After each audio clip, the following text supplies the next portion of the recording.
Alright, welcome back to the channel. So I'm going to do something a little bit different today.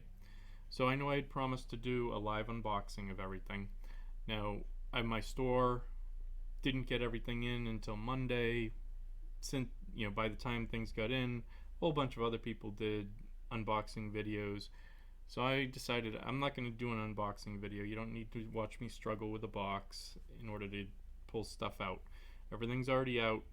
Everything is set up, and what I'm going to do is going to give you my first impressions review of everything that you see on the table. So what I got two of each starter, so two Separatist, two Republic starters, one of each squadron pack, and the upgrade pack. I did not get the dial pack. I have no need for dials. You don't have to look at me showing you more dials. And that said, there's more than enough dials that come in the starter. Even if you're a brand new player, I don't think right away you're going to need a dial pack. Now, especially if you're going to get two starters. So I've split things up a little bit. So for those of you that have been playing Armada for quite a while, this is kind of the stuff you're probably never gonna use. I've got all of my cardboard token punch cards with tokens, things like that. The stuff that I don't need. I've got more of this stuff than I'll ever need. Now, obstacles, good to have an extra set. I already had an extra set, and now I've got 4 more of the base obstacles. There are other obstacles that come in campaigns, which I only have one set of for most of them. So there's that. There's the learn to play guides, the extra objective cards. I already had an extra set. It is good to have 2 sets. Keep one in a safe place. Have one that you're gonna keep with your game and use.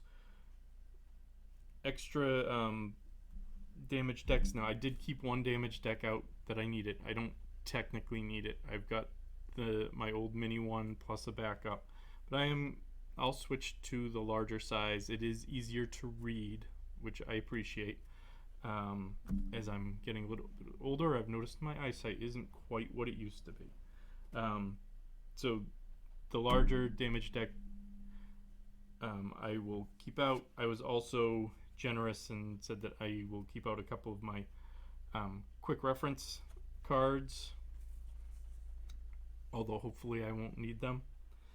I did separate out so some of the upgrade cards, because I got 2 of each starter. So all of the unique upgrade cards, like the commanders and titles and things like that, also have extra squadron cards, which I don't technically need. So I separated those out and made piles of just the upgrade cards that I will need. I have all of my dials here now. I did combine in here the speed dial buttons. I just combine them in here because I use the shield dial buttons, but I don't need dials or maneuver tools. Now, if you are a new player and you're getting 2 starters and you have 2 maneuver tools, that's great. Set one up, all the segments, so you have a speed 4 maneuver tool. And if you're new to the game, set up the other one, but only have a speed 2 movement tool.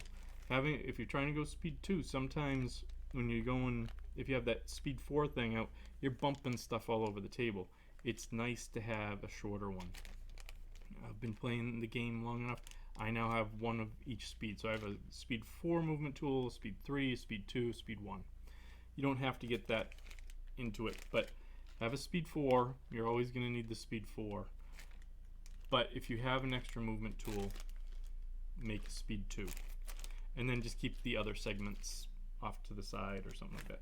All my learn to play guides, I will probably just I'll peruse one just to see if there's anything that I have missed so far. I will quickly go through it. And my dice, I have way more dice than I could ever need. I love dice though, so we'll keep them. Or maybe if I have a friend who only gets one, that hasn't played Armada before, only gets one starter, maybe I'll give him a set of dice or something like that. So that's all the stuff that I didn't really need. I didn't even unpack it.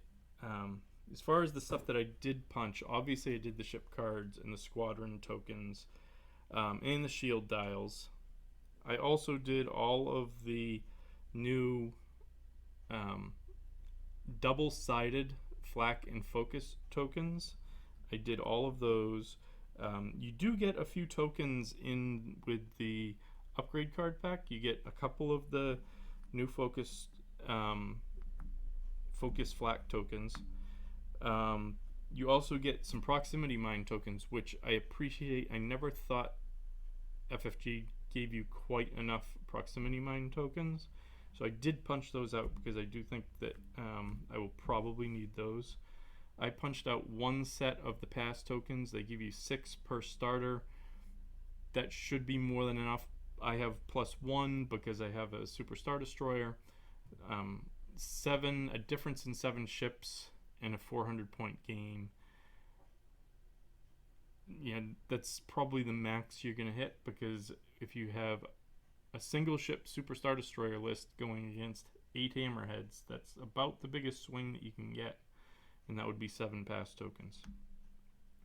And if you're playing that game, weird stuff's going to happen, so I don't even recommend. A single ship Super Star Destroyer can work. I've played that before and it's fun. The 8 hammerheads probably isn't the best list to go with. I also punched out 2 sets of the objective tokens. Just occasionally in games you start piling up objective tokens. It should be more than enough. If not, I'm not throwing away the cardboard. I'll keep it in case I need some of the stuff. But I did do 2 sets of the objective tokens. I also did the commander tokens and the command ship markers, because new iconography didn't have that before, so now I can mark my command ships and the ship that has my commander on it on my cards. Then we get to the ships and squadrons. I guess really quick I will go over I'm not going to go over every card in the upgrade card pack. We've talked enough about the cards. In going through the cards, I wasn't paying much attention for how many you got of each card. Some cards you only get 1 of, some you get 2 of. And one that I think they, for me, missed the boat on was advanced projectors. Advanced projectors lets you send 2 of your shields to another ship. It's a really good card. Now, with the Separatists and Wat Tambor, it's a really good combo, and you'll probably only need 1 to make that combo work. But in most Rebel and Imperial lists that I've played, when I use advanced projectors, usually in tanky like Interdictor lists or MC80 lists, where I almost always have 2 in a list. I don't know that I've ever run very many lists where I use advanced projectors and I only use 1. That will change with the Separatists. There is a case for only using 1 there, but I don't see it being a 1 card thing. I think they should have put 2 advanced projectors in there. Now for me, I've got plenty of the old mini ones. I'm fine with it. But if you're a new player and you're playing Imperials or Rebels, and maybe eventually with the Galactic Republic, you'll probably see that it's nice to have 2, because then your opponent doesn't know which ship to focus on, and whichever one they choose to focus on, you can then use the other one's shields and send them over to give them a boost. If you only put the advanced projectors on one, they're going to come after the advanced projectors ship first, so that it's of no help to you. You know, if they're attacking you and not your other ships, being able to send shields to another ship isn't helpful. Okay, so I did run into a couple of quality control issues that I'm going to talk about. All right, so I have my my extra camera over here. So the way I open these, I tried to be very careful in opening everything. I inventory everything, even the stuff that I'm not going to use in terms of the dials and stuff like that. I inventory everything to make sure everything's there. And I did this a Separatists expansion, then Galactic Republic, then Scepter Squadrons, Galactic Republic Squadrons, then another Separatist starter, and a Galactic Republic starter. So I alternated back and forth. I tried to do it very methodically. So the first Separatist starter that I opened, I was missing one droid fighter. Is that a huge deal? Not really, because you're going to get, at least not for me, you're getting 4 in each starter, plus I'm getting 2 more in the squad pack, and I'm probably going to pick up at least 1, if not 2 more squad packs. I'm going to have more droid fighters than I'll ever need, just like I have more TIE fighters and X-Wings than I'll ever need. And I'll have more V-19s than I ever need. Those squadrons that come in the starters or core sets, you usually end up with more of those than you will ever play. So missing one, not a big deal. Now the odd thing is, like I said, I had this table cleared off, doing one at a time. I knew that the table was clear when I did this. It may sound like I probably screwed up. I'm going to assure you that I didn't, and if you don't believe me, that's okay. That's on you. So I opened the second Separatist starter, and what was in there was an extra droid fighter. Now, interesting thing about this extra one, I don't know if I can do this where you can see it or not. One of the wings is almost broken off. I think you can see it there. You can see there that one side is almost broken off. You know, because I bought these both at the same time from the same store. They were probably production buddies, so they were probably one after another on the assembly line and the packaging line. Out of sheer dumb luck, the first one coming off the line was probably the one that was missing the fighter. This broken one probably got hung up on something and didn't make it into that box, but was jarred free when they were filling the second box, breaking it. Not terribly breaking it. It's easily fixed. I am going to use some super glue and fix that right when I'm done with the video, and I will have a complete squadron, which helps my OCD even though I didn't need it. So I, out of sure dumb luck, was missing a droid fighter in one and got an extra in the other. Now, if I was a new player, I'd probably be more upset about missing the one droid fighter, which is why I mention it, because it is a quality control issue, and that kind of stuff needs to be minimized. FFG is kind of known for that. Anyone that plays Legion, the very first, the Civil War Legion starter, the handlebars for the ATRT, a whole bunch of them were missing one of the handlebars. It's a huge, issue in terms of it just wasn't there. Could you still play the game without it? Yes. Is it more fun to play it with everything? Yes. So I do think everything should be there. So out of dumb luck again, I got all of the fighter squadrons that I need, although one was missing in one box and was found in the second box.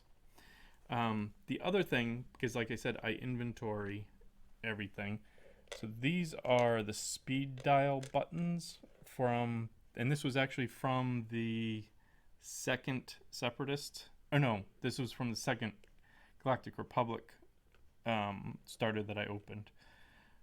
You notice one of them is missing the other side. So these buttons are actually the same buttons that are used for the shield dials, but for the speed dials, it comes in two parts.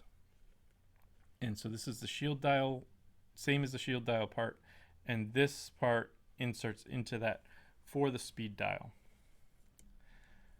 So one of those inserts was missing in the Galactic Republic. For me, no worries. I'm not even going to think about it. I've got so many extra dials and buttons. It's not an issue for me, but again, if I was a new player getting into this for the first time and I found something missing, even as minor as that, it could affect the way that I perceive the game and buying future stuff. So just something to think about and keep an eye on when you're getting your starters or squadron packs, whatever it is. Make sure you inventory everything and see what's there, and just talk about the issues that you might see. One other issue that I had, so my hard sell, there's one of them. So I'm just putting this here for reference. One of my hard sells, so all of the small squadrons use the single thin peg, which I really don't like. Anyone who's played this game for a long time, these pegs will break. If you ever drop this squadron, the peg will break. It's not that it might break, it will break if you drop this squadron on the floor. Many a player has broken pegs on CR90s and Nebulon Bs. And probably Raiders too, although I don't think I've done a Raider yet. But that's the problem with these pegs. I don't like them. I prefer the other sail type of stands, which all medium and large ships have, and some of the larger small ships have, if you want to put it that way. Things like the Pelta. I'm just looking at my collection over here. The Pelta, the Gladiator, the MC30, among others, all use that sail type, which is much sturdier. Now, I think with the Consort class cruiser, you probably had to go with the thin peg. It's just that type of ship. But with the hard sell, you definitely could have done the sail type of support. So that's the first thing. I'm not a big fan of that setup. I know it's going to break eventually if I drop it. Everyone tries to be careful, but stuff happens, especially if you're going into a store to play and it's a tournament and you're just trying to get stuff. Things get bumped. It happens. So anyway, so one of my hard sells, there was like an extra piece of plastic or some flange or something at the end of the peg, and I could not for the life of me insert the peg into the stand. So I had to get out my X-Acto knife and shave it down, and I was eventually able to get it in. Now, one thing that I will say about these pegs and stands for both factions, for the small ships, they're all extremely tight fits. Now, would I prefer a tight fit over a loose fit? Absolutely, because it's a pain. The ship keeps falling out. I've got a couple of ships like that they're just too loose in the stand and they will fall out all the time. And sometimes you resort to super gluing them in and stuff like that. These are all really tight. The thing I don't like about that is these seem just a tad too tight. in that, you know, I just fear that I'm going to break it off by applying too much pressure to insert it into the peg. And it makes it more difficult. Once I set up my ships, I generally don't break them down. I leave them out for display. I even have a case where I can bring chips to tournament, set up as they are. So I rarely break down the ships after I assemble them the first time. But if I was one of those players, and most players are, that you take your ships apart when going to and from a store to play, I think it's problematic. One, the more you put it in, take it out, it's going to loosen up over time and probably become too loose. The other thing is when it's a little too hard, whether you're pulling it out or putting it in, you run the risk of breaking it. Now, otherwise, in terms of the squadrons, they are a harder plastic than the original squadrons for the Rebels and the Imperials. Probably goes back to the fact that Legion changed the plastic from a soft plastic to a hard plastic, probably using the same formulation for the plastic because it would be cheaper to do so, and that's why it's harder. Now, the harder plastic holds more detail, which is great. I found, other than this one droid fighter, which was an extra in one pack, I had no damage to any of my squadrons. Now, the droid tri-fighter, see if I can get this under the camera here. So these are the tri-fighters. So these, the wings are attached to the ball, which probably makes sense. They'd probably be a little too fiddly and break too easily if they didn't.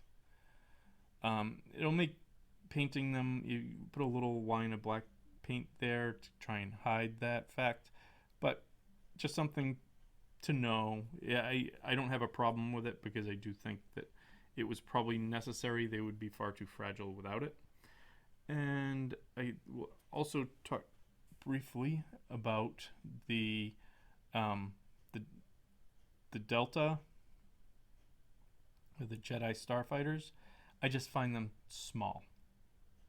I would like them to have been just a little bit bigger, especially for painting purposes. At this size, it's going to be a little fiddly to be painting stuff this small. I'll also be aware with the Galactic Republic Squadron Pack, you will end up with 2 more dials than you need, but that is because the Jedi Starfighter has 4 unique squadrons. You only get 2 squadrons in a single pack, so in order to have all 4 of the unique, so what FFG always does is you'll have a unique on one side and then just the generic on the other.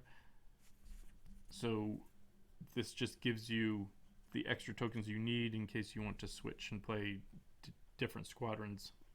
Now, if with the Jedi Starfighters, I don't see running very many generics of those. I see running the uniques. And if I get another Galactic Republic squadron pack, which eventually I probably will, although I don't feel a huge need to get one right away, I will just set up the extra 2 as the other 2 uniques, more than likely. Otherwise, I think everything's great. I guess one thing, everyone online has been raving about the Separatist paint jobs, but kind of meh or weary on Galactic Republic paint jobs. I have a little bit different perspective. I do think the Separatist paint jobs are great. The colors are great. There's a tremendous amount of detail. Even the hard sell, which a lot of people laughed at, like, what is this egg-shaped thing that they're giving us? The hard sell, it's a great little model. I really like it, and it's painted really well. As far as the Galactic Republic, a lot of people have been saying that they were too white. At least for the ships that I received, I didn't find them to be too white. Now, one thing you have to remember with the Galactic Republic ships, they were new. The Clone Wars was relatively short. So ships in this Galactic Republic Clone Wars era, you know, those ships were new and probably still almost new once the Galactic Republic became the Empire. And then once everything became the Empire, everything seemed to get painted gray or white depending on your perspective. But anyways, just to show you with one of my acclimators, see if I can get this to focus here. I might have to take it off the stand. But especially if you look over around the neck of the bridge and along the back edge, I feel that that's plenty of wash on there to give a little bit of grime. I think it's an appropriate amount of grime for the ship. But that's me. We'll see. As far as the consular cruisers, it's about the same. You know, I don't have a problem with it. Now, I will say I have no intention of ever repainting any of the Separatist stuff. On the other hand, the Galactic Republic, I could definitely see myself repainting some of the ships, because we know of alternate paint schemes for both ships. So I could see myself repainting some of those. Galactic Republic, I have no desire to paint any of the ships. I will paint the squadrons eventually. But anyways, so these are my thoughts. I think it's a great addition to the game. I do wish those minor little quality control issues weren't there. For me, I got lucky and wasn't really affected by them, but a new player, I think, would have some concerns. But thank you very much. Keep watching. Hoping to get a game in soon. With COVID, it's a little bit tough. I'm going to have to play here in my studio. I'm not going to go to a store and play, and I need to be playing somebody that, you know, I know and have played before and am comfortable that I think that they're going to be, you know, following COVID guidelines. So hopefully we'll get a game in here soon. But please like and subscribe. We're going to be doing a lot of Armada talk. Maybe in the next week or two we'll even get a preview article for the next expansions, because a lot of people are worried that with Atomic Mass Games taking over Armada that those are going to get delayed in some big way. I don't think so. By the time we heard about them, they were probably already being produced, and because they're supposed to come out in like January, February, they'd have to be at a minimum on the boat already, which means they've been manufactured and are ready to go. They'd have to be at least on the boat if they're not already in distribution centers getting ready to be shipped. So thank you very much. We'll talk to you next time.